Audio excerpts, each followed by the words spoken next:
I've had many leading experts on this show, including Matthew Walker, and they've all said the same thing about sleep. They've said it's the biggest positive investment you can make in your own performance. You can have the best strategy in the world, but if you're consistently tired, poor decision-making will follow and eventually cause other things to fail in your life. So if you're looking to optimize your recovery, you should start looking at what you're sleeping on. Our sponsor, Helix, makes high-quality mattresses tailored to your body. It doesn't matter if you run hot, sleep on your side, or need something firm. Helix has a mattress for you. And I asked them recently to send one to a member of my team, and Juan received it. And we travel a lot, so when he's home, quality sleep really matters. And he told me he's getting the best sleep of his life.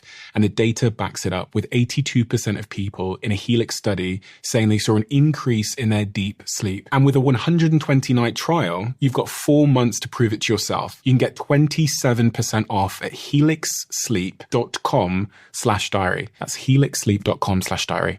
I'm legally really not meant to comment on the Tinder times. I don't even know if I've told this story. But Whitney Wolfe Herd, the CEO and founder of Bumble. Whitney became one of the few women who can add Billionaire to her title. The dating app that puts women in charge of making the first move. Making the first move can change your life. But you have to do it. No one can do it for you, which would then become Bumble's entire mantra.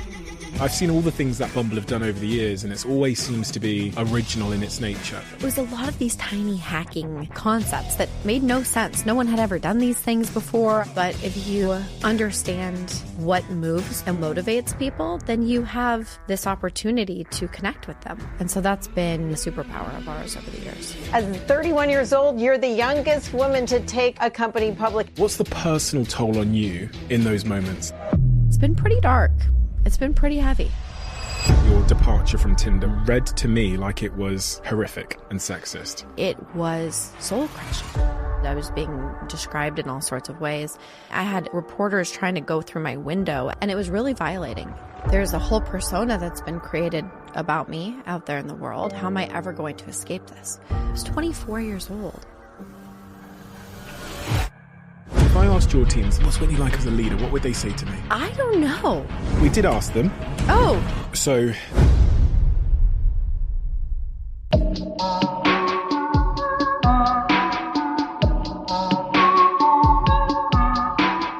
Whitney, what is the early context that I would have to understand about you and your life to understand you? I think probably broken gender dynamics. Growing up, I grew up in Salt Lake City, Utah. I don't know if you know much about Salt Lake City, Utah. Yep.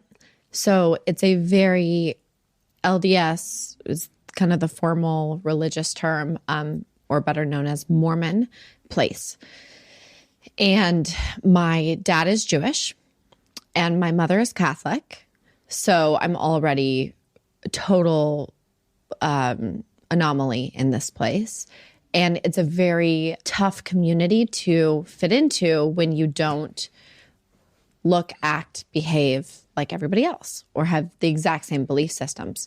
And the Mormon faith and the LDS faith, not to generalize, but it's very much a community, or at least it was. I was born in 1989. So growing up back in the 90s, it was very much a man's world, where the man is the breadwinner, the man is out, mom is at home in an apron, and everyone follows rules, lots of rules, very strict rules, in fact. And I think I always grew up with a conflicting set of values to my community, to this ecosystem I was placed in, or was raised in rather. And then that started to come out in relationships. So my first, real boyfriend that I ever had, it was quite toxic. And these were kind of these undertones of my entire life that would then set the stage for my entire career. Using that first relationship, that first sort of toxic relationship as an example of how your belief system at that point was causing problems, could you give me some color to what you mean there? Yeah, it was a new experience for me. I was a young girl at the time, and I think there was this set of behaviors I was expected to adhere to be on his rules, his what he believed was right. And it was quite demoralizing, frankly. And I don't think at the time I fully recognized what was taking place until later in life, but it set the stage for me about unhealthy relationships. And I recognized just how unequal women were when it came to their romantic relationships. So if you were to fast forward, here I am running this business where women make the first move, which when I put that into the product in 2014 was squawked at and eyes were rolled and people couldn't understand why we would do such a thing because women aren't supposed to talk first. So if you look at that moment of a business being born, there's so much more than just a eureka thought. It's really pent up years and years of confusion, passion, purpose brewing to essentially be born into this moment of Bumble. Were you rebelling at all against that environment or that belief system? I think there was two sides of that coin. There was the side that wanted to fit in, desperate to be a part of my community, desperate to be a part of what was around me and to fit in and to fit the mold, because that's humans. Humans want to fit into their environments. They want to be accepted. No one wants to be the child sitting alone at the lunch table. This is what devastates humans, to be left out, right? So there was a part of me that so desperately wanted validation and to fit. And then there was a part of me that said, this is wrong. This doesn't feel right. This feels against my soul. This doesn't feel like how things should be. And I feel like that's been a theme of my life. There's been duality on this topic in every situation I've been in. And that's part of navigating it. How do we navigate that duality? Because we all experience those sort of conflicting needs at the same time. Often one of them is like an external one colliding with an internal need that's going unmet. And it feels sometimes like we have to choose, as you said, like the external comfort of fitting in or validation versus like, this doesn't feel good to me inside. I think for me, at least, I have to live in a place of authenticity. And I've lived in chapters of my life that were not authentic, that I knew what I was participating in or what I was doing didn't feel authentic to what I really believed in or what I knew to be right. And genuinely, authenticity wins. That's my fundamental belief. And I think that when you follow and chase that authentic space, the world opens up for you. The world unlocks. Sometimes in the short term, especially if we've had a prolonged period of being inauthentic, what we've done accidentally and inadvertently is created an environment and a community and a job and an environment where that's built on that inauthenticity. Mm-hmm. So to make the change to one day be like, do you know what, today I'm going to be authentic requires, it seems like quite a lot of short-term loss, especially disapproval, people going, stay in line, stay who we thought you were, be the person that we resonated with, even if that was your inauthentic self. So that, like, I think I see so many people kind of contend with that. They kind of might know who they are, that voice inside, but the apparent cost of pursuing it seems circus mom and dad and my boyfriend, and I'd have to leave the city and my job and my friendship, Of course. You have to leave the tribe. Yeah. It's terrifying. Terrifying. It's almost unimaginable for people. And I've been there. I've felt that feeling before. And I think this is why so many people stay in whatever situation they're in. Stay in a marriage, stay in a business, stay in a church, stay in a team, stay in you name it. This is what perpetuates the cycle of the quest to fit in versus just truly being who you really are. And so that age-old saying, be yourself, it's harder than it looks. It's really hard, and it comes with a lot of risk, and it's scary and it's dangerous. And what if I fail? And what if no one likes me? And what if everyone judges me? These are real things. But at the end of the day, nothing could be worse than having a broken relationship with yourself, right? I personally think a broken relationship with yourself is more toxic than a pseudo phony good relationship with 100 other people. But it's hard to give ourselves that love and compassion. We're hard on ourselves. The things we say to ourselves is something we would never say to another, ever. I mean, think about that rhetoric, the internal self-talk. We would never say those things to other people, right? And the compliments we pay others, it's very hard to pay ourselves. So when you think about that narrative, how can we expect people to have the confidence and courage to be authentic to themselves if they're not even willing to accept themselves? So I think that's a big piece of it, right? And I've watched over the years, women I grew up with in Salt Lake City, just now in their 30s, they're coming out of their cage. They're quite literally coming alive. And they're taking to TikTok and to social media, and they're taking to all these platforms like a roaring lion saying, I'm alive, and I've been hiding, and I've been living by standards, and I've been living by rules, and I've been living by X, Y, and Z, and it's not authentic. So at some point, it will burst open. You know, like that. The truth is, the truth does prevail. When you were 18, what was acceptance or success to you? If I asked you at 18 years old what you want to be post-uni when you grow up, what would the answer have been at that point? Well, the answer of what I really wanted to be was not what I would have said, because I would have said something to fit in, right? That's standard. So I think the young women, when I was in college, all wanted to go work for a fashion brand or get a job at a bank or be successful, and they wanted to get married. And they wanted to find someone that they could marry, settle down with, have kids with eventually. Maybe not next year, but that was part of the program, right? This dating game exists as college students. And this is where the undertones of Bumble started to really form, because I remember being in college and being completely judged and made fun of by girlfriends of mine if I texted a guy first. I remember I went on a date, which was so out of my character. I really, believe it or not, being so ingrained in the dating world. I think I've been on maybe 3 dates in my life. That sounds weird. But I went on a date and then I texted the guy afterwards.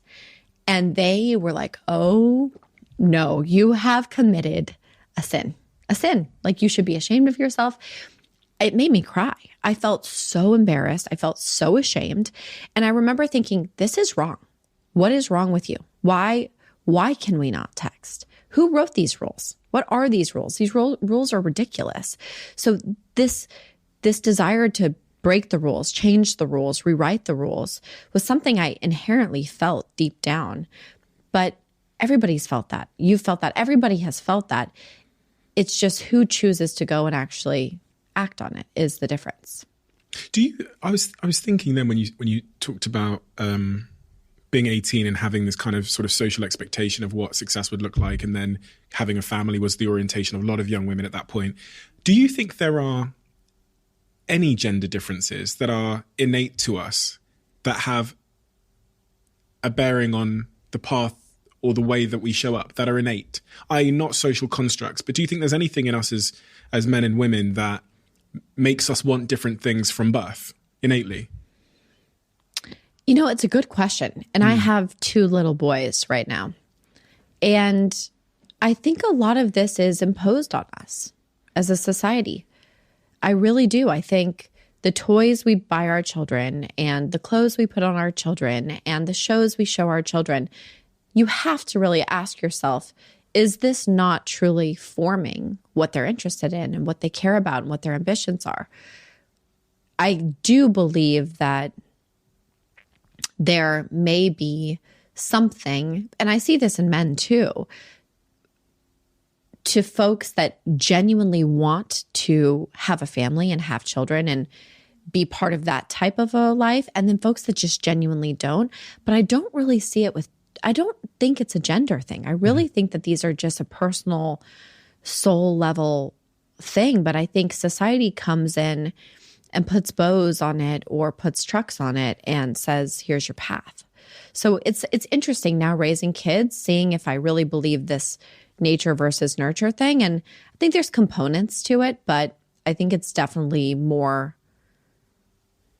imposed upon us by others around. This morning, I was watching my son read a book at breakfast. I don't know where he found the book. I think it was something he found at the restaurant, but I opened it and it was a picture of a pig family in a little house, and you could see everything in all the different rooms. And Daddy was upstairs in the bathroom combing his hair in a suit. And the pig mom was it's like the pig family. The piggy mom was in the kitchen in a pink dress with an apron cooking eggs. And I was just thinking to myself, here is a almost 3-year-old. These are the books they're reading, and it says, where's Daddy and where's Mommy? So we have to imagine that we do some of this to the kids around us. Did you burn the book? I took a picture of it and raved about it. I raged about it at work for about 3 hours. We will not be reading the book again. Okay, good. What was your formal education per se? What was in terms of university or anything like that? What did you study? Yeah, so I went to a college in Texas, and I really wanted to go into marketing, and I wanted to go into advertising and marketing, which is funny because now somehow I have ended up there a little bit. And I sat down for the test and completely failed it. I could not answer any of the questions. It was so confusing to me. It was all about return on investment and television views. And it was super, not to be disrespectful, but super boring. I was like, this is probably not for me. But anyway, I did not get it accepted. So I studied international studies. And that was just this huge mix of big people problems, globalization, anthropology, women's studies, gender studies, international relations. I mean, it was really fascinating. And that was the best marketing degree I could have ever gotten because it's the study of people. Why do people do what they do?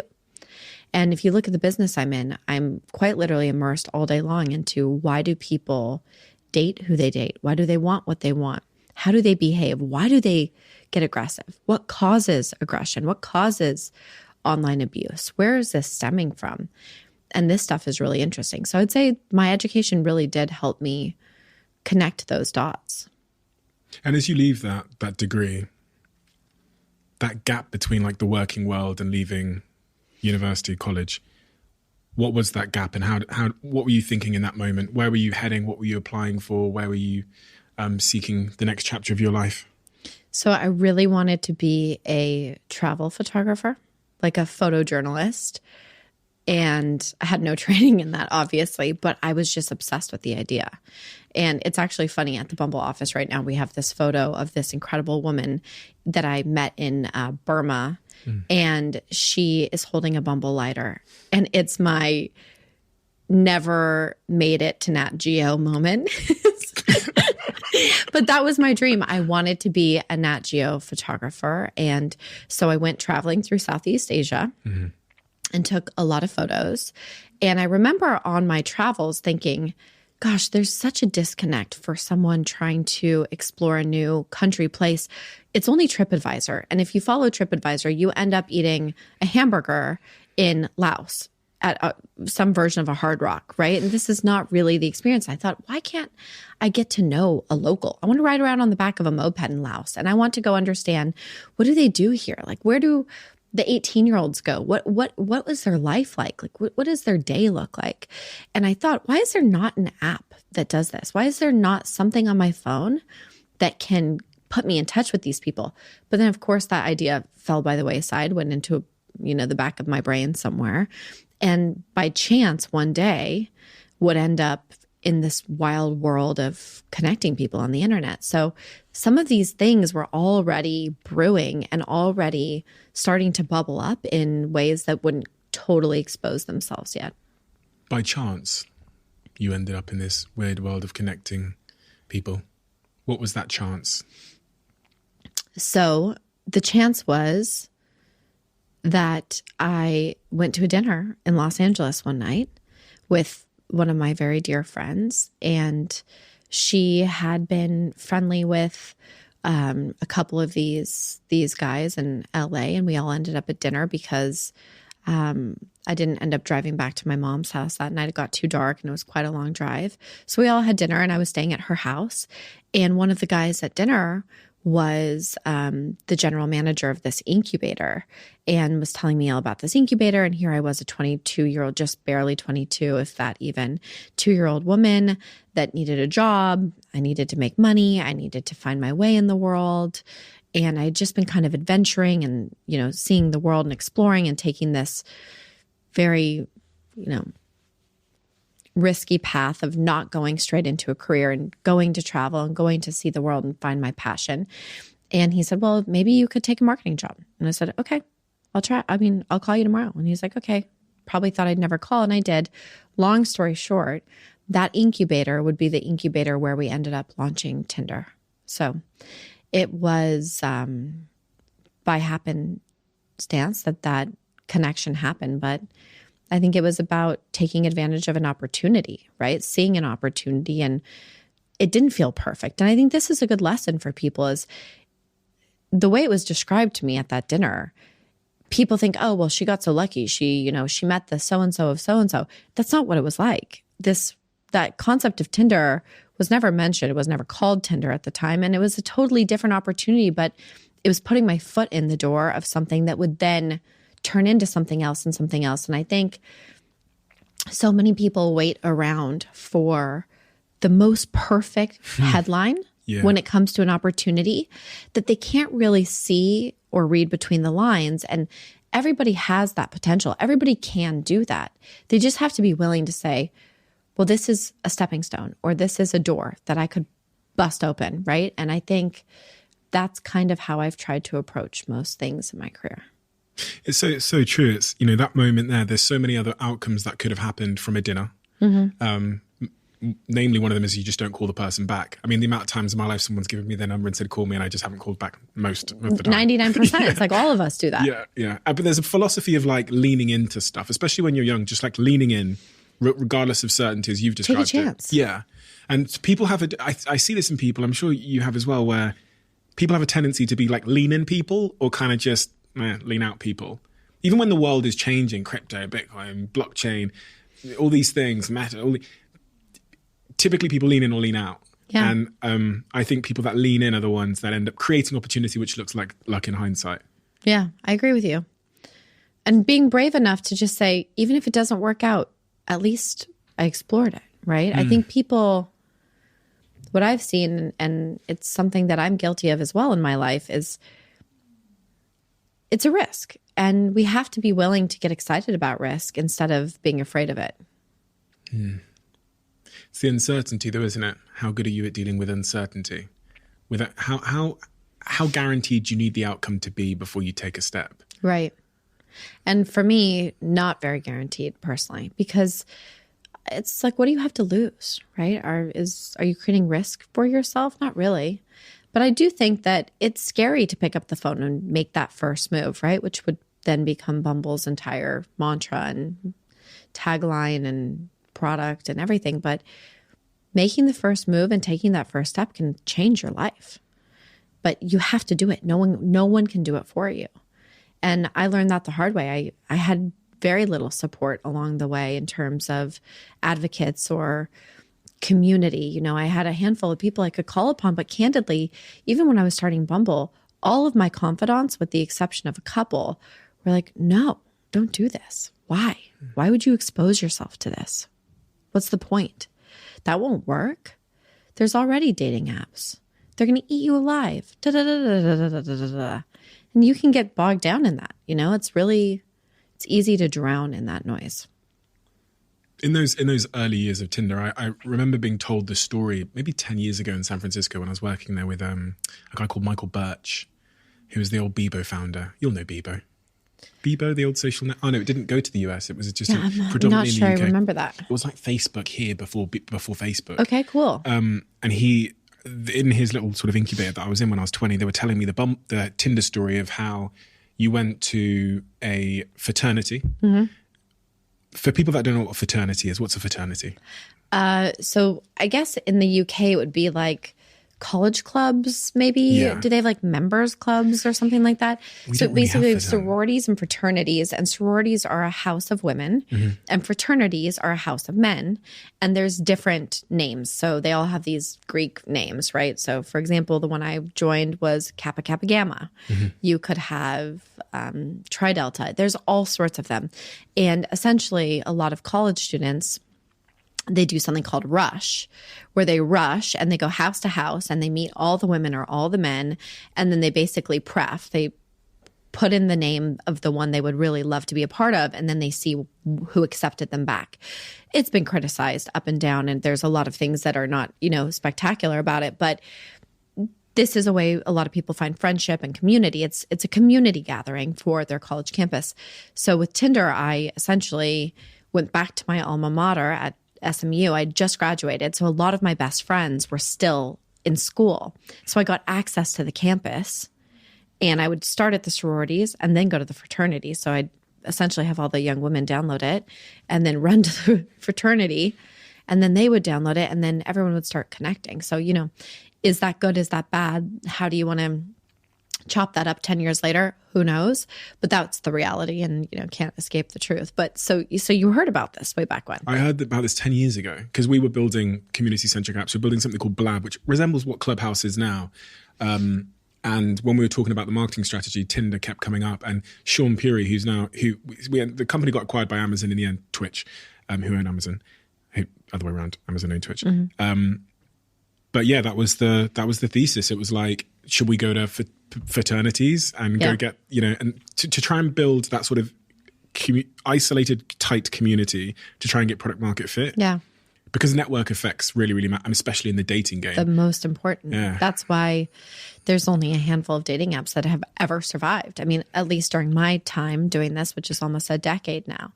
But what's interesting is there's such a, not to say only I could do this or only somebody else could do this, but there was a superpower in the timing of it all because I had just graduated and I knew all of these people. So if some random startup founder knocks on a sorority door, the police are coming. You can't do that. So I felt like I had this insider hook, right? Because I was technically an extension of that by proxy because I had just been on the college campus and all of my girlfriends were still there. So they were part of these sororities and all my guy friends were there. They were part of these fraternities. So I'll never forget, I took the photo of one of my guy friends back then who was, all the young women had mega crush on him. And then I took the photo of my best friend, Danielle, who was very well liked on campus. And I went into Danny's journalism class because she was still a student. And I basically snuck into her journalism class and used Photoshop. And I took the Tinder screens and I put the guy's face on one and her face on the other. And I said, find out who likes you on campus. And then I saved it to a file because this is the olden days at this point. And I went to FedEx, which is like the office supply store across the street. And I printed 1,000 copies. And I quite literally handed different students on campus $20 to go distribute them under dorm doors and to put them on windshields and to put them, in their different social clubs and to essentially distribute these flyers everywhere. So this entire campus, and now in hindsight, it's probably not great. It's littering. There's all sorts of bad things involved with it, but I'm just telling you a story. So, basically that was just one of the tactics I used to go and put it all over campus. And then I had a few T-shirts printed up that said, don't ask for my number, find me on Tinder. And I had my girlfriends wear the T-shirts and we went to the bar. And so I gave them, a couple $100 and they would go around and buy drinks. And then when people would ask for their number, they'd essentially say, you have to download Tinder.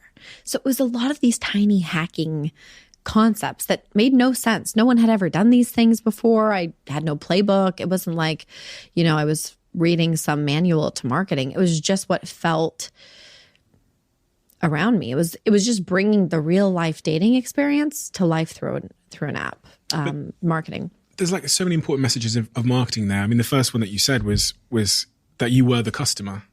You were so close to the customer that you understood them. I mean, even you said about how if another startup had come and knocked on the sorority, well, they wouldn't have even known which door to knock on for a start. That's true. I mean? Like, right. They would have knocked on the wrong door, got the wrong people, and they wouldn't have understood those people, their motivation. So like really you being the customer, I think is such a key thing. And then the second thing you said about like, if I'd read a marketing book and you were kind of just doing it based on intuition, I've seen over and over again from speaking to really successful CEOs and founders how important naivety was. Like not knowing the rules. So important. Just following your gut. Yeah, because then that's like that's creating something from first principles as opposed to convention. That's real innovation, right? Like, and it creates solutions that are more suited for today and for the challenge that you're solving, which no one has ever had the challenge of solving on that date ever. Right.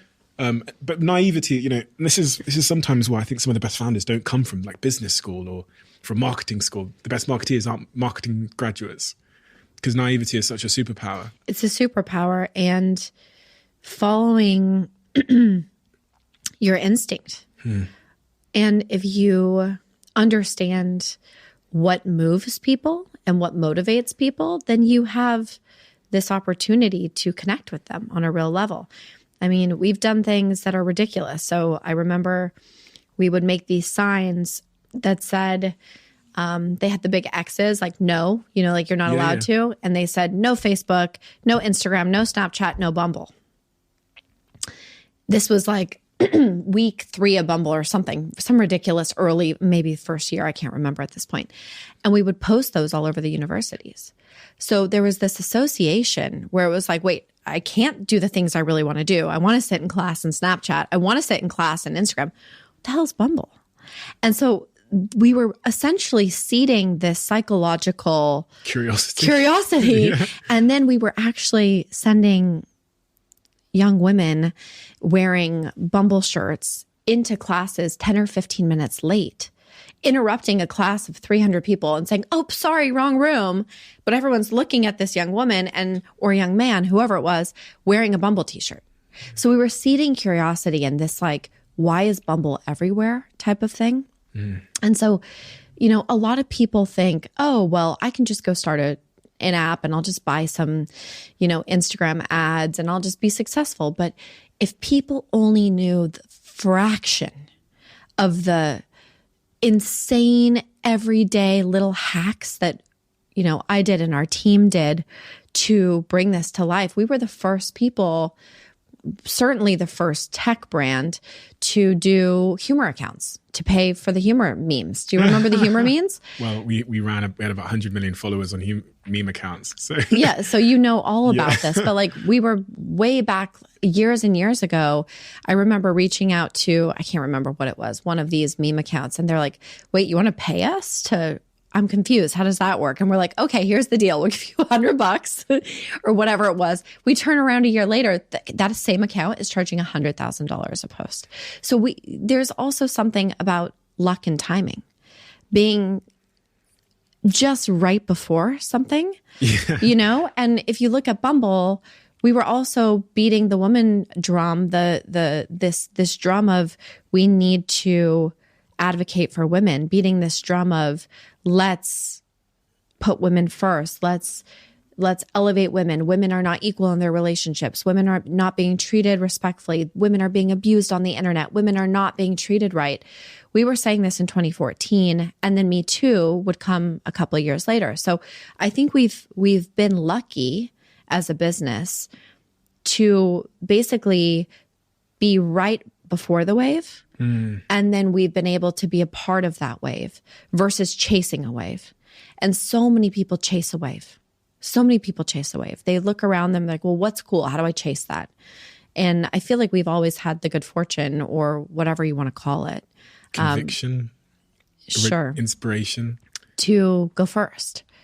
And so that's been maybe a superpower of ours over the years. Because you're making those decisions. It's so clear to me. You're making those decisions from original thought and from like what I think Elon calls like first principles, as in what do we know is true and create a solution from that versus how is it done? How's it been done before? And that like, and even you being early to the meme account things, just for context, we were probably probably maybe one of the first companies in the world, I'd say, to do the meme thing. That's really like how my business began. We had like 100 million followers on these meme accounts. That became this big social media business, this big media company, and it can sweat e-com, and then it went public. But it started with meme accounts. It's amazing. And this is how I met, I think, your original investor. It's how I met Badoo. It's how I remember having these long conversations with them in London about, we'll make you trend #1 on Twitter. We'll do a thunderclap. All the accounts say it the same. But for you to have been one of the brands that was leaning into that, other brands had no. And to your point, yes, the meme accounts were there. You were pioneering all of that. But I don't know if you experienced this.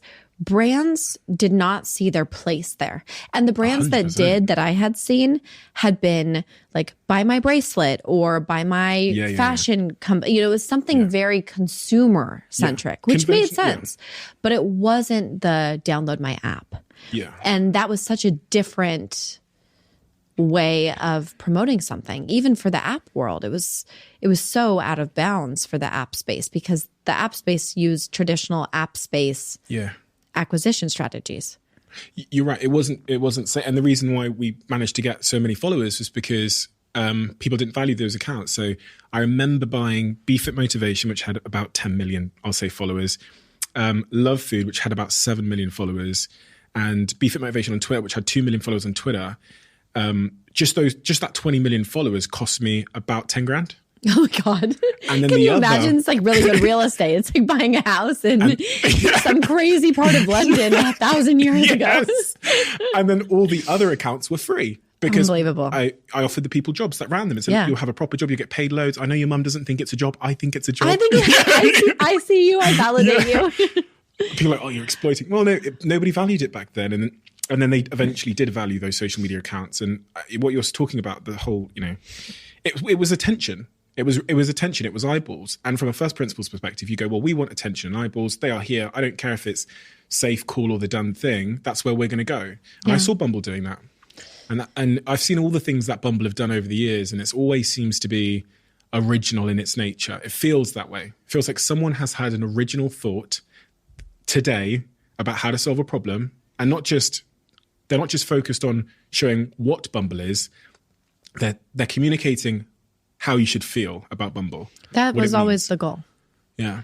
And I think there was a lot of people that thought it was ridiculous early on. They're like, why are you doing a campaign that has nothing to do with dating? We did this huge campaign where our team put together this, huge push on be the CEO your parents always wanted you to marry. And then in parentheses, it said, and then find someone you actually like or want to date. And I remember a lot of people being like, we're not going to do this. There's no ROI here. What's the ROI? There's no call to action. There's no download in the App Store. And what was fascinating was it built this wild following of our brand. So people that would never have downloaded a dating app are now wearing our hat. Now their mother is carrying around a Bumble tote because they're proud of the brand. And they are, it created this untangible feeling, right? This magic. And there was a sentiment that was more powerful than any, ROI campaign you could do on any other channel. And so I feel like for me, I always wanted Bumble to be more than just an app in your pocket. I wanted it to be something that gave you a feeling, and a good feeling, not a bad one, because so many of these products give us bad feelings. And they make us feel uninspired, and they make us feel lonely. They make us feel broken. They make us feel exhausted. And I wanted us to do something different. And our team wanted us to do something different. We had such a passionate team. We still have an incredibly passionate team, but that early community of our team is really what made this company so magical, right? It was that genuine purpose and buy-in and, candidly, naivete. Our team was young. Our team was separated from a lot of our infrastructure, meaning like a lot of the more technical stuff was isolated from the marketing stuff. And I've been criticized over the years by the tech publications and the tech this and the tech that and whatever. I don't really care. The point is, it's been like, well, this isn't how Silicon Valley does it. Where are the engineers, and why are this, and why aren't you sitting with the engineers, and why are you da-da-da-da?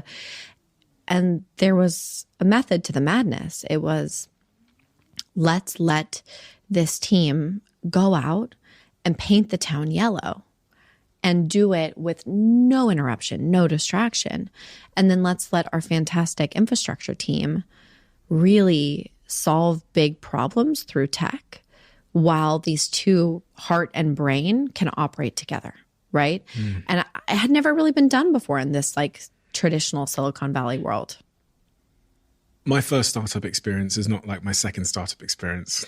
You learn all the lessons. You learn, well, hopefully you learn the lessons. I think I've hopefully learned some of them. But your first startup experience at Tinder, this is when, because especially when it's moving at the speed of light. I mean, my startup didn't move at the speed of light quite like Tinder did, but still absolutely the speed of light Tinder moved at. And there's that culture out in San Francisco about, move fast and break things, which is, I think, Facebook popularized. I think that was their slogan. But everyone kind of has adopted that mindset of just go fucking lightning fast and figure it out later. Fix it while we're falling kind of thing. Talk to me about that. Talk to me about the cost of that, what it taught you, and really give me a picture of what it was like in those early rocket ship days. Well, I think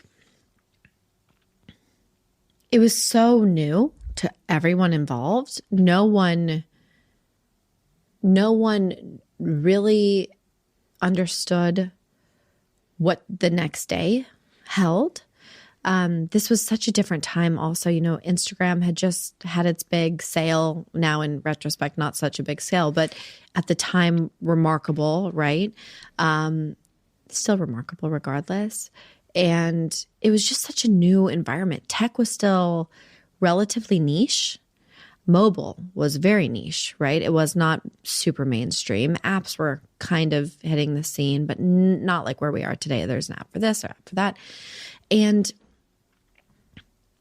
we were this tight tribe of people that really probably had not much to do with each other outside of this, but it became this 24/7 unit, and we were just fighting every day to keep it going. I mean, our blood, sweat, and tears went into this business, right?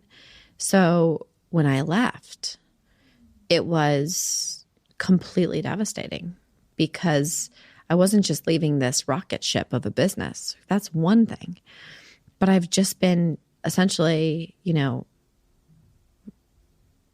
one day in a 24/7 environment with the same people for more than 2 years, to the next day, never seeing any of them ever again. And in the middle of that, ending up on the front page of all sorts of magazines and newspapers because of the narrative of the ending, right? And it was extremely traumatic. Extremely. I think I was stuck in fight or flight mode for years because, that was all I knew for years. And it had been such a 0 to 100 experience. As you know, when you're in these startups, they're almost their own. I'm definitely not accusing the company of being this, but they become their own little cults. Yeah. And it's really hard to go from that one day to not that the next day, and then to go end up launching a woman version to some degree within 6 months of leaving. So if you can just try to imagine what every day looked like to both mourn and grieve my exit from Tinder and deal with all the logistical pieces of it and the media pieces of it, which were coming at me. I had reporters trying to go through my window at my little apartment in Beverly Hills from some rag magazine. I mean, this is just crazy for me. I was a nobody. I mean, I'm still technically a nobody, but it's not like I was on some reality show and I became popular overnight. Like, this was traumatizing to me. And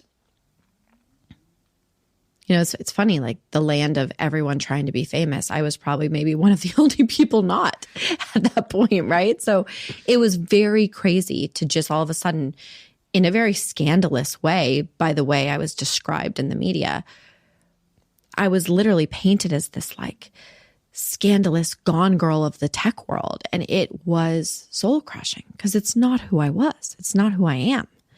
So I was watching this narrative unfold about me, and I was in these Twitter discussions with all the most important people in the tech world. And it was just crazy. I was just watching this narrative unfold about this person that wasn't me. And then I'm turning around in the same breath, meeting up with Andre. And then I'm, even before that, trying to start Merci, this compliments-oriented, kinder social network, which then I meet up with Andre, and one thing leads to another. And now Bumble is my new path. And now we're starting Bumble. And this is all going on. It was a whirlwind. A whirlwind. What is the context you're able to share about why they were writing those headlines about you and why you are ostracized from your, as you've described it, something that felt a little bit like a cult, which is actually a good description of how all my companies are pretty much started. It feels like a 24/7 indoctrinated. Doesn't it feel that way? Come on, we're going to take over the world. It's that kind of... It's crazy. Yeah, like the way people speak about what you're going to do. I mean, there's such big ideas and there's such like passionate ideas. And then you go from real world, which is so mundane, right? It's like quite boring out there in the real world, to this like super like high energy, there's, going to be a disaster if we don't do this in the next 5 minutes. This is crashing. That's crashing. This metric's up. This metric's off. One day you're booming. The next day you're crashing. I mean, the adrenaline, you know what I'm talking about, the ups and the downs and the hard work that goes into it and the skipping meals and the no sleep and everything feels potentially fatal as well at that point, doesn't it? Fatal. Yeah. And the other thing that is interesting is you can't connect with everybody else the way you used to because they can't quote unquote get it. They don't get it, So it's like trying to like have a Sunday afternoon meal with your family or your friends during that. You're like, I can't. Like we don't even speak the same language anymore. So I'll just avoid them. Yeah, that's a waste of time. You have no idea what's going on. So, which in hindsight, I think I lived in that mindset for years between Tinder and Bumble. I mean, kind of coming up for air now and having time to breathe and think like I'm sure a lot of people that have built companies feel this way, though. I'm sure you feel this way where you're like, whoa, I isolated myself from a lot of important relationships that there's regret to that at some point. Do you ever feel that way?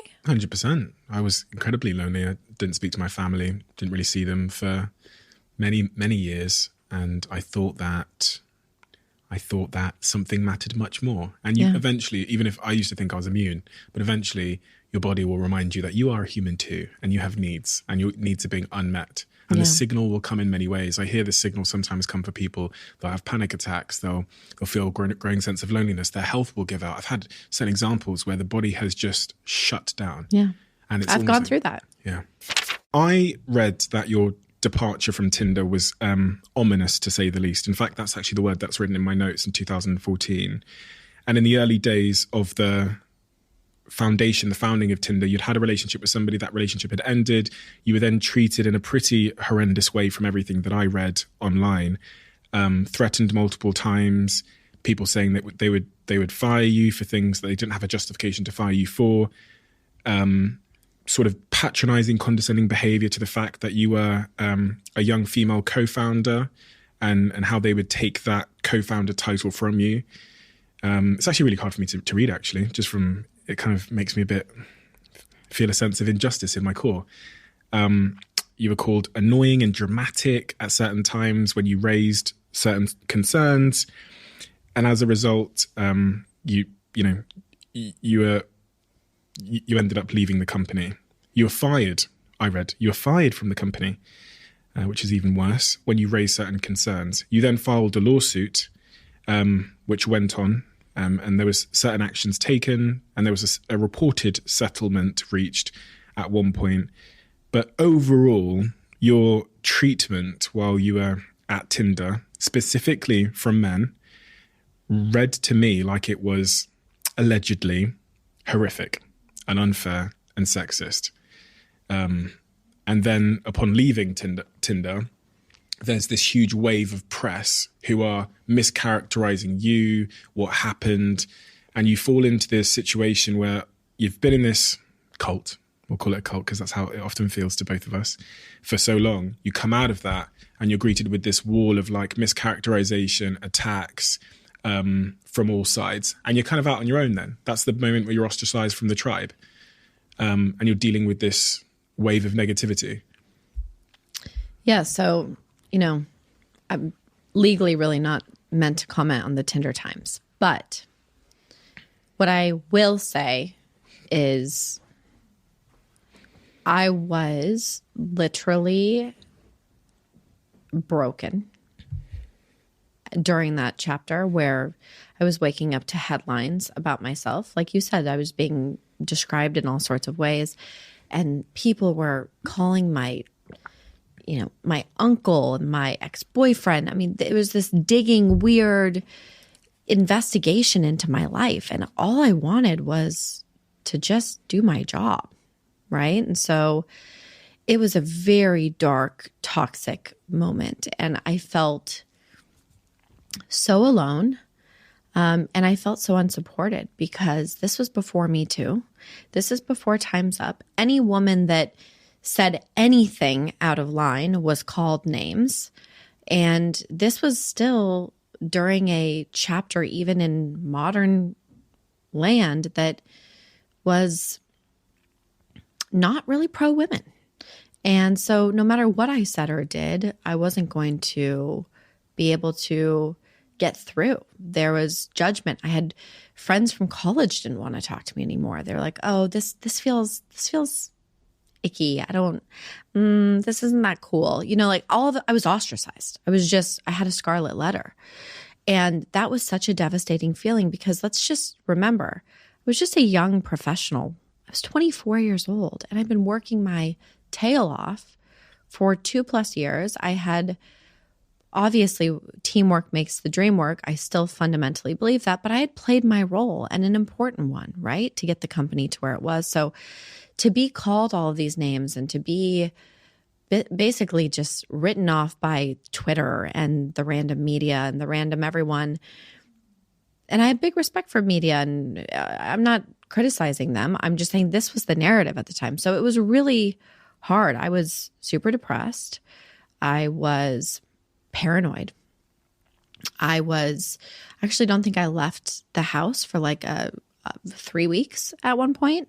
I'll never forget, actually, I don't even know if I've told this story. Maybe I have. But when I was launching Bumble again, because you have to remember, Bumble launched within 6 months of my departure. So not the departure itself, but 6 months from kind of when the legal pieces were put to bed.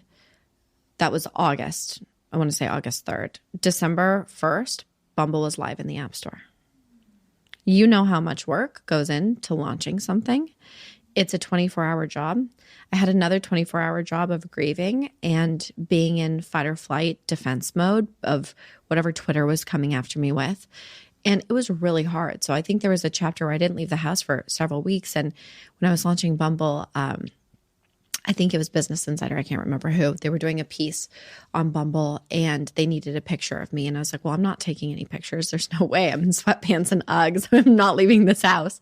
So I went outside in my front yard in sweatpants and Uggs with a sweater on and did like a half fake smile and had someone take a picture on some camera I had at home that I had, used way back when I wanted to be a travel journalist, and used that. And I just had to peel myself back up. I just had to peel myself off the ground. And I was lucky to have a couple really strong people in my life that had my back, like my now husband, like Andre. There were a couple people that were like, I don't care what people say about you. I don't care. We believe in you. We know that you're capable. We know you're smart. We know that you can do this again. So you need to go chase your dreams. You're not done. And, I very soon after leaving Tinder, in this moment of despair and drinking too much, not like socially, like at home, like very depressed, trying to numb myself in any way I could, I had this moment where I was like, I have to solve this. Part of my psyche is find a problem and solve it. It could be anything, micro, anything. It's just part of the way my brain works. And the being attacked on the internet felt like such a big problem to me.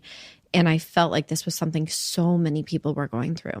So many young girls in particular were going through, being bullied. And I thought to myself, I'm an adult. Like, I can get in a car and I can drive to a grocery store and I can do all these things. These young women are trapped at home after school, often in bad circumstances at home, and they're being abused by people they actually know. How horrible would that be? I'm getting attacked by strangers.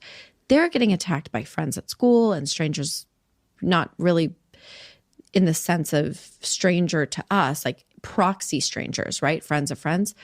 And I was like, I have to fix this. I have to fix this. It's my duty on earth to fix this. So I started quite literally with a pencil and a pen. I still have the early drawings, sketching out a new social network. It was called Merci. And the only currency and the only way to communicate was compliments. So instead of saying, you're stupid, or you don't look good, or you're this, or body shaming, or that, or even, hey, you're so skinny, something that is negative, even though it feels positive, I wanted it just to be compliments. And so it was essentially supposed to be the girls' dressing room, the girls' bathroom. When young women go out to nightclubs, there's this saying that young women are so nice to each other in the bathroom at a nightclub. And I wanted to bring that to life. So I started sketching that out to basically rebuild myself. And long story short, eventually Bumble would become what it was. I met Andre, and then I had known him, but I reconnected with Andre. One thing led to the next, and Bumble was born. So I think what people don't realize, I've had a lot of people that maybe I went to college with. They're like, oh my God, you've had such a good career. You're so lucky. You're so successful. I'm like, it's been pretty dark. It's been pretty heavy. Dark. Is there because I reflect on my darkest times, and I can typically remember a worse day. Mm-hmm. A day when, I just couldn't see the light at the end of the tunnel. What was your darkest day throughout that period?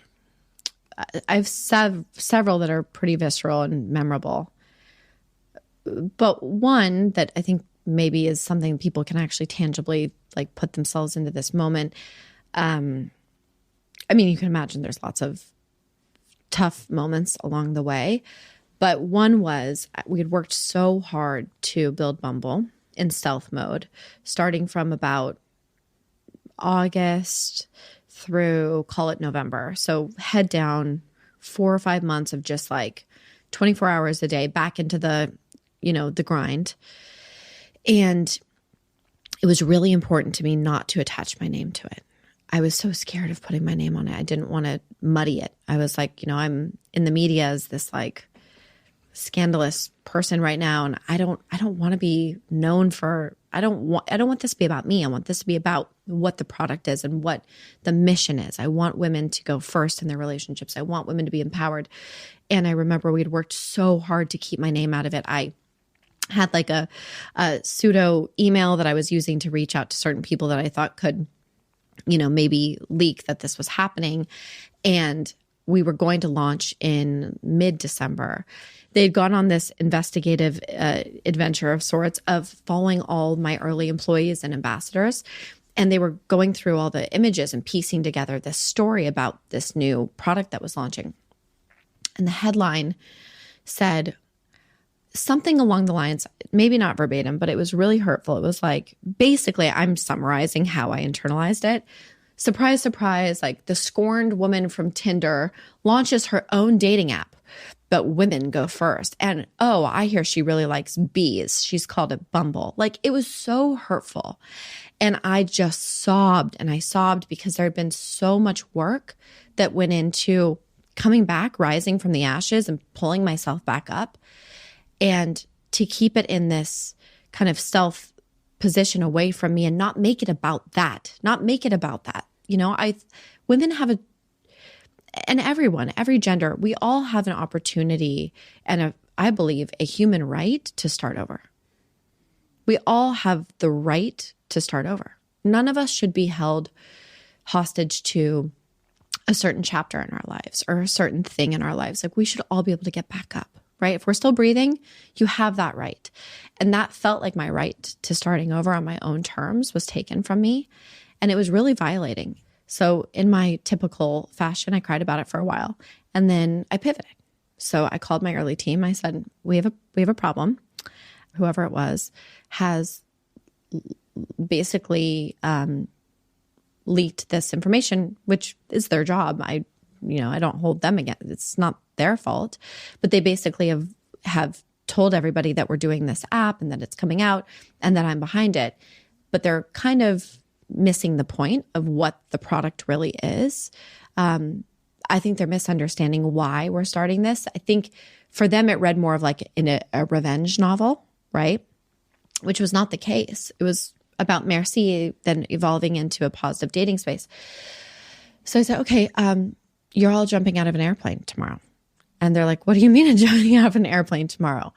And I said, you have to explain that it's just not that scary to talk first on an app as a woman. Like if women can jump out of an airplane, they can certainly send the first message. And so we just pivoted and we went and filmed this little launch video of literally my first 3 employees jumping out of an airplane. And the whole tagline was, it was something along the lines of like, if we can jump out of an airplane, you can send the first text. And that was kind of how we reframed the discussion and took control of the narrative.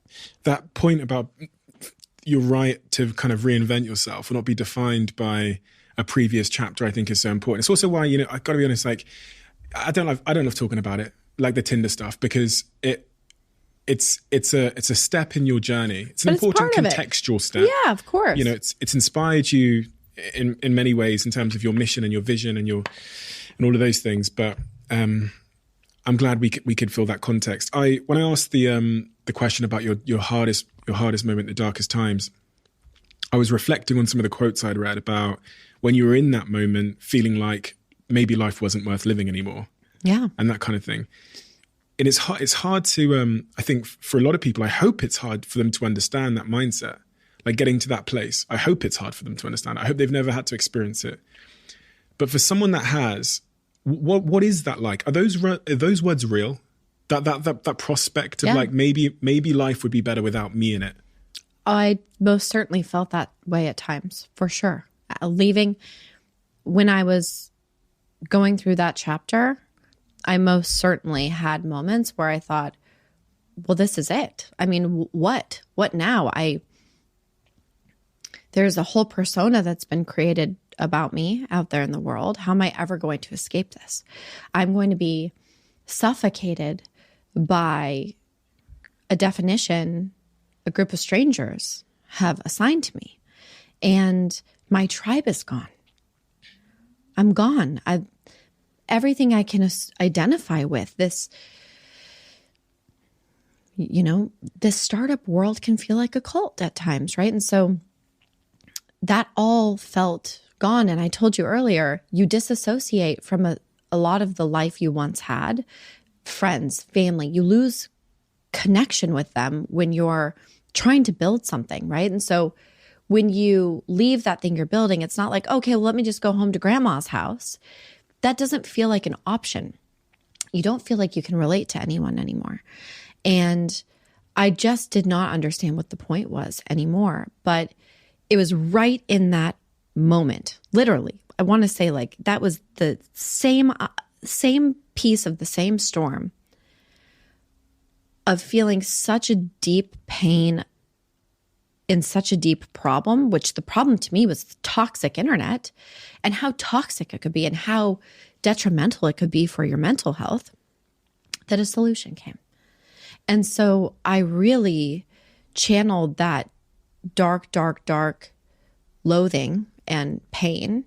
And instead of drowning in it, I kind of started swimming as fast as I could for air. And my air was go rebuild yourself, right? And so I think that's ultimately the way I was able to reframe that. And I think the internet can make you feel very alone and very isolated and very lonely. And we start believing it as our reality, right? What the internet says is not really what's in the park across the street. And I think that's important for people to hear, is that whatever you're feeling based on what people are saying on the internet or whatever you've read, turn off the phone for a little bit and go outside, right? Because I didn't do that in that moment. And I think we have to realize that it's not always our reality. Very powerful. This leads to Bumble, which was a game changer in its industry. It was the first of its kind. It was the first of its kind in many respects, including just the look and feel and messaging. That's really, as a marketeer, that's the thing I always respected. I mean, I really respected the point of women getting to go first, because I'd never seen that before. I'd never seen that done in the way that it's done on Bumble.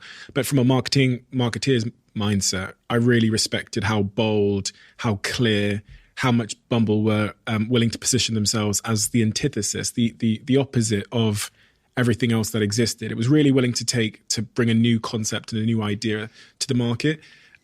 When you look back at the earliest days of Bumble, like the first year, 2 years of Bumble, now with the hindsight of knowing how the dots connected, why did you win? I'm not sure. Did we win? I still feel like we're still. Listen, how many customers did you have over the years? We have a lot. A lot. We have a lot. And that's an interesting point, that it doesn't feel like you've won. Oh, no. Okay, so this is crazy. I, in my head, still feel like we're tiny. Genuinely. I'm not even just saying that to you. Like, the concept of going public and all of these things, in my mind, I go to the office every day and I'm like, okay, how are we going to get off the ground? Like, literally, I don't think you understand. I'm genuinely locked in a place of, we have so much more to do and we have so much more growth to be had, that I feel like it's a reset every day. So I will say, how is it possible to be happy when you're never there? But it's not that I'm never there in a personal sense. It's not like I'm like, oh, I don't feel like validate. It's not that anymore. It's that there are still billions of people around the world that have never heard about Bumble. And there are still millions and millions and millions of women around the world right now in bad relationships, toxic relationships, where they don't understand that they should, can, and eventually will go first in their life. They can leave a bad relationship. They can go into a good relationship. There are women, as we speak, you know very well, we're all watching this unfold. It's absolutely heartbreaking. Just advocating to be able to have simple freedoms. Just wanting to have the freedom to exist in their society as an equal.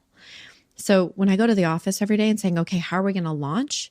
We're 132 years away from gender parity. Maybe 136, okay? Either way, it's not great. And so that's where I feel like I don't have enough time in this lifetime to achieve what I want to achieve. Forget the personal accolades. And I don't care about that stuff. I am personally, on a personal level now, thank God, it's required a lot of, self-care, therapy, wonderful husband, beautiful to healthy children. Thank you, God. I am happy now. But I'm not happy about where women are globally. And that I feel unfulfilled, because until we really look around us and say women are not in these toxic, terrible relationships and living in an unequal playing field, I have got to go to work. I got to get back to the office. And that's how I feel. Pursuing that goal comes somewhat at the expense of yourself in some degree, right? Whether that's because life could be easier if you just decided not to pursue that goal. It could be easier. Yeah, I could probably be drinking pina coladas on a beach somewhere right now. So I always think about this, the pursuit of this of a goal versus self-preservation and taking care of yourself. And you seem like someone that is somewhat willing to sacrifice themselves to a degree, sacrifice something to fulfill a goal that might even hurt yourself in your own life in a sense of psychological harm or balance or, definitely sleep. Yeah. No, this is probably the biggest, this is the balancing act we all talk about, right? But you can't do it all every single day. Why not go to the beach? Why not go and have a pina colada? And you want to go have a pina colada on the beach? No, but let me ask you the same thing, okay? There's got to be a group therapy for why won't you go have the pina colada on the beach? I don't know. I feel very passionate about what I'm doing, and when I stop feeling passionate, I'll go have a pina colada, and then I'll go do something different. But it feels like my life's work. And I try to be a good mom, and I try to be a good wife, and I try to be a good to myself and take those times. And I think anyone that sits around and tells you like, oh, it's all about balance. And I mean, maybe they're right. Maybe they've got some secret that I don't know about. But my God, I don't think any day is fully balanced, right? I don't think any of us go to sleep every night feeling like, wow, I just got a 10 out of 10 on every single category today. I think you just do your best. And for me, I get joy out of pushing this brand forward. I get joy out of the women that come up to me and tell me that they were in an abusive marriage for 20 years and read a story about Bumble and left their spouse and got on Bumble and are happy in healthy relationships. Like, that's what this is all about for me. It looked like that question made you a bit emotional. Yeah, I am emotional about it because I'm kind of doing this for my 17-year-old self also, right? I don't want another generation of me at 17. I don't want another generation of that. I don't want another generation of young women that felt unworthy and felt lesser than and felt like they needed a man to tell them what to do. And I don't want to see that as this next wave of 17-year-olds. So I also don't want to see all these women suffering from domestic and emotional abuse across the world. So, you know, there's lots of ways and a lot of people around the world that are doing a lot to fix this, but I don't have those skill sets. I don't have, you know, maybe I don't know how to do what they know how to do, and I know how to do this. So I feel like I better just lean in while I can. And plus, I'm definitely old for the Gen Z people out there, but I'm 33, so I feel like, you know, I might have a little bit more in me somewhere. If you're old, I'm old, so I thought we're How both old young. are you? I just turned 30. So Wait, you're 3 years younger than me. That's like, I just turned 30. it's like 5 decades younger than me. No, it's not. We're in the same school. Well, happy birthday, whenever it was. Yeah, it was about a couple of weeks ago. Well, happy birthday. Do you want a tissue? No, I'm okay. You sure? Cool. Yeah. That, for me, that answer really answers a lot of questions because it shows where the drive is coming from. And that's the reason why the pina coladas seem like a lower priority than the mission. Going back to the question, which I kind of took us off on a tangent away from, about why you think Bumble won or was successful, was able to break through into that very small category of dating apps or your dating sites where there's really only like a handful of real players. Why? Because I know, you know, I have to say something. I know that the other dating apps, because I was sometimes in the room, tried to launch dating apps of themselves. So they took their existing network, they tried to launch a new dating app into it, and it didn't work. Yeah. I've seen it happen over and over again. I know Michelle. Yeah, From she's Peanuts. great. She's one of the people I used to work with when we were doing the marketing at Purdue. Oh, really? Yeah. She's. I think what she's done is awesome. Yeah, I love Peanut. It's great, but I know it's not easy, and I know it's not chance, and I know it's not luck because I've seen. I can't tell you at Social Chain how many times we had dating apps come to us and say, "Can you do our marketing?" Maybe 200 times. There's 5,000 dating apps in the App Store? It's impossible. It's impossible. It's almost impossible. impossible to start a new one because of the network effects and all of those things. It's impossible. Impossible. So why you? How you? How? Every other dating product until Bumble had been solving for the wrong side of the coin. They've been thinking about men. That's all. They woke up in the morning and thought about how to make a dating app good for guys. And they had it backwards. Why are you solving for men when this is all about what women need and what women want? No one was asking women. You think women want to get abused on the internet? Think again. Like, find me a woman that enjoys being harassed on a dating app. Not one. But for some reason, that problem didn't strike anyone as a problem. So it's not that hard to say, wait a second, this is a double-sided marketplace. This product can't survive without women, yet we're exploiting and degrading women on a lot of these products, not naming any names. What? And so for me, it was all about taking that original concept of Mercy, a kind space for women, a safe space for women. And to Andre's push, got to give him some credit for being so interested in dating, right? I was so turned off of dating. I wanted nothing to do with dating. When Andre was like, oh, let's do a dating, come be my CMO. I was like, first of all, I'm not for hire. I'm starting my own company. I must be founder and CEO of whatever I do next. I cannot work for someone. I have to be my own boss. And, I got to give him a lot of credit because he trusted that. And he said, okay, do whatever you want to do. But my one stipulation is it has to be in dating because I know dating. And I want to get behind a dating product. So when I was sitting there, we had kind of agreed to, okay, we're going to do this dating app. What's it going to be? Well, what about Merci? I want it to be Merci. I want it to be about women, and I want to be women only. I want safety and kindness and accountability. There's no internet spaces for women. Nothing's been built for women. We have to do this for women. And then it kind of just all clicked. And I sat there, and within literally minutes, it all just wrote itself. I said, wait a second. I know the problem. Women don't go first. Men do. Men message as many women as they can. Women are getting inundated. They never respond. The lack of response is causing a rejection, and the rejection is triggering an aggression. And that aggression is now translating into harassment. And this is why women are being abused on the dating apps, because if only they would go first, the man wouldn't feel rejected. They'd feel empowered. It would totally calibrate this whole experience. And I said, okay, great. I know what we're going to do. Women have to talk first on this product. And they only have 24 hours to do it.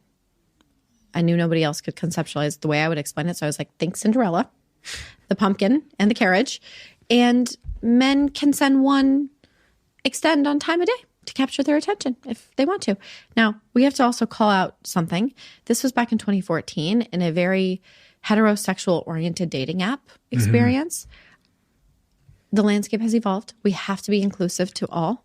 And so, of course, we are. And of course, we are currently, as we speak, spending countless time and putting all of our heart and soul into how to make the experience better for non-binary, for the trans community, for anybody that identifies as a woman as well, right? And so that's a big portion of the future. But that was really how I would say we became successful because of two things. Women, making sure that we were solving for women's real problems on the internet, marketing to women. So when I went back to those sororities and fraternities, instead of going in with, whatever we had gone in at Tinder, I went in with things for women.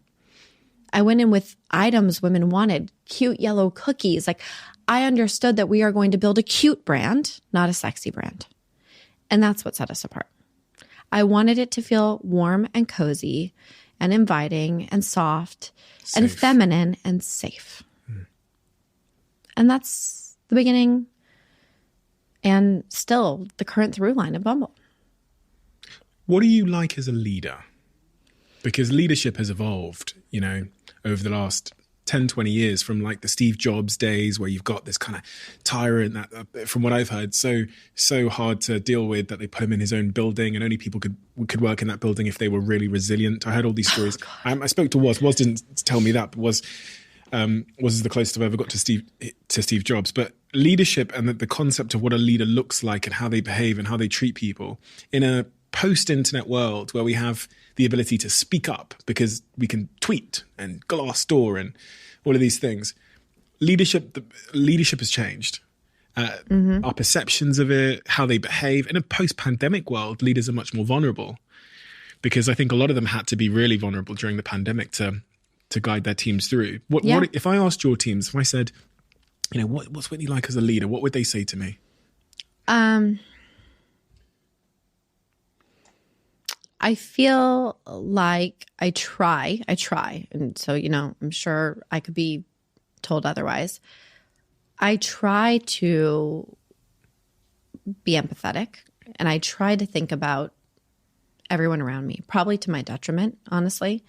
I think it's probably done me more harm than good over the years because I'm trying to solve for every single person in the room that maybe it doesn't solve anything sometimes. But I try to just be the brand we are externally, internally. It's hard. There's so many conflicting needs as a business. You have a marketing and brand team that want to do one thing. You have a technical team that needs to do another.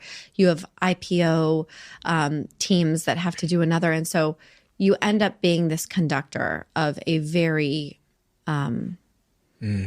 loud orchestra.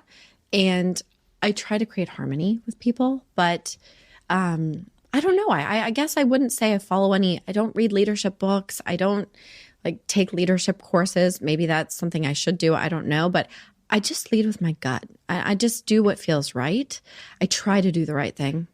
I try to listen and hear what people are saying. And I try to listen to other people too. So if one person calls me and says X, Y, or Z, I try to call the other person and say, what's your version of this? Before I jump to a conclusion, I really try to have compassion for where everybody's coming from, but it's tough. And then I also have to put my head down and say, okay, no, sometimes this is just how it's going to go, right? Because I feel like I can see certain things that maybe aren't present to everyone in the dating space because I've been in this thing for a decade now, and I feel like I understand the nuances of it very well. So I don't know. I don't know what they would say.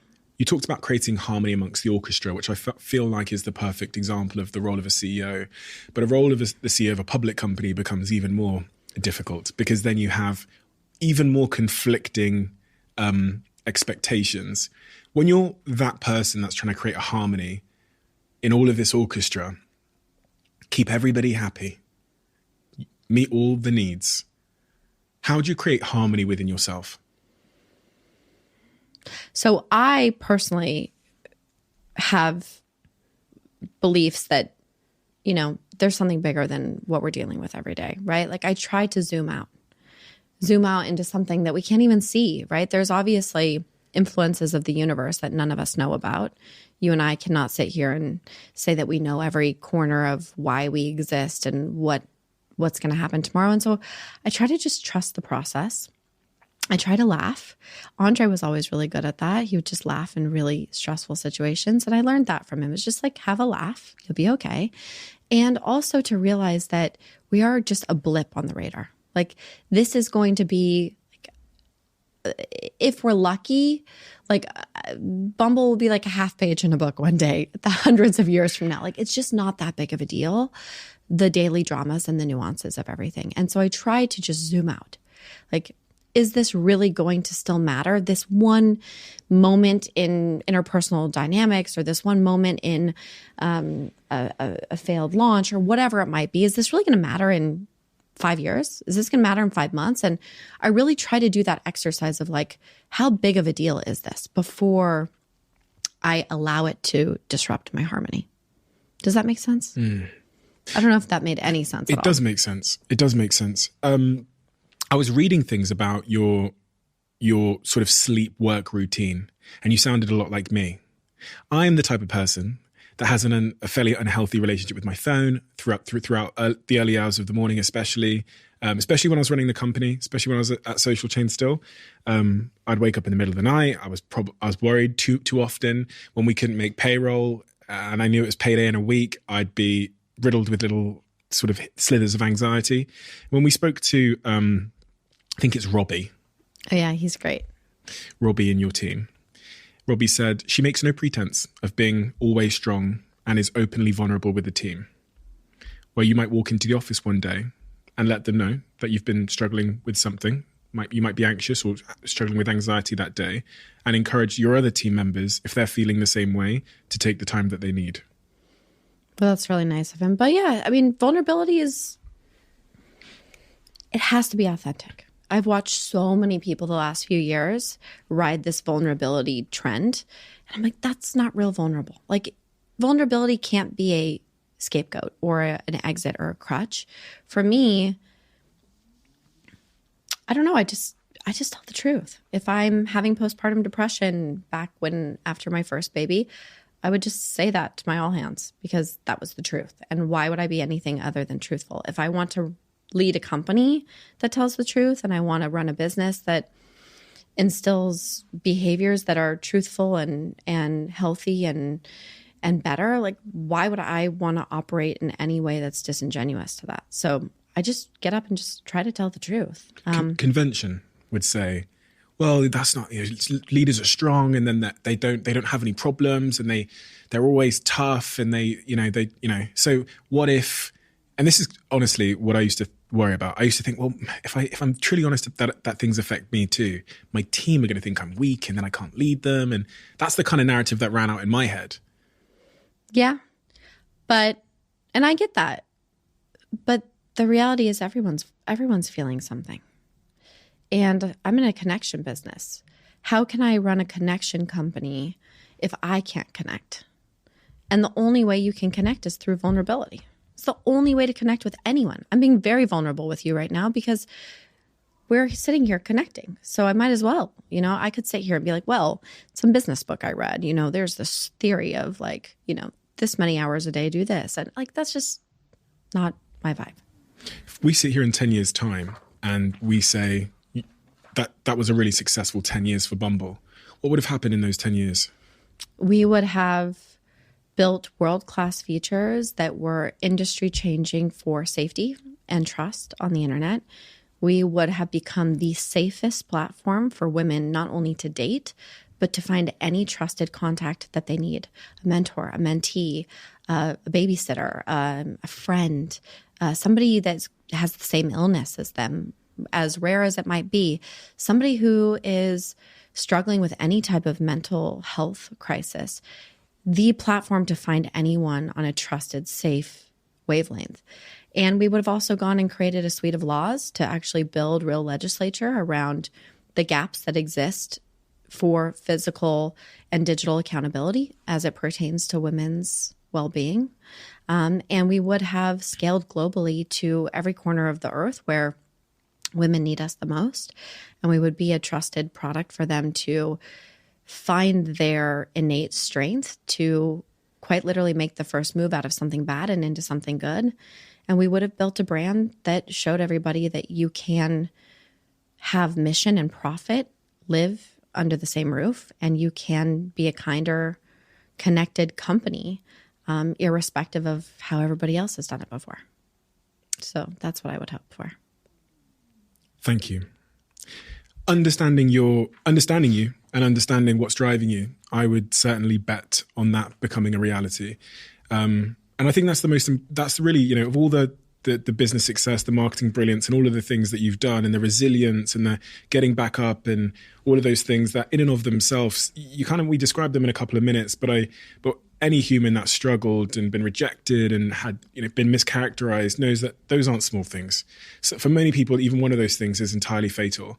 But there's clearly this unbelievable resilience in you, because you said, well, where does that, I think you said it I think you said it on a podcast one time where you said, it doesn't matter if you lose your confidence, you still have your drive. Mm-hmm. And I really pondered that when you said that. I thought, is that true? Because I was thinking, if you lose your confidence, you still have, well, you do. You still have the drive, whether you have the belief that comes from confidence that you can have it, but you still have that drive. And that's exactly what I've learned from you today, which is that unshakable, bigger than myself, a mission bigger than me drive, which is driving you and your company. And that's why I think you're an unbelievable inspiration. But Bumble is an unbelievable bet on the future, a future which I think is inevitable and a future that is necessary. So thank you for your time today. It's a huge, honestly, when I say it's a huge honor, I mean it's a huge honor. I feel the same way about you. So thank you for having me today. We have a closing tradition on the podcast where the last guest asks a question for the next guest. They don't know who they're leaving it for. So they just leave it in the diary. I open it and I get to read it now. The question they left for you, not knowing it was you, was, what is the last belief you would relinquish? It's an interesting question. Like, what would I let go of? What belief do I have? Like, is there a belief I have that I would let go of? Yeah. So shouldn't give away who it is. He means like, it's basically what's the most important belief to you? What's the last belief that you would give up? Oh, the last belief that I would give up is that people are inherently good somewhere deep down. That rejection and insecurity and lack of communication drive cruelty, and that I'm not going to give up on a world where we can actually connect good people together, because I think there's a lot of good people out there that just need a kinder way to connect. Amen. Thank you, Whitney. Thank you.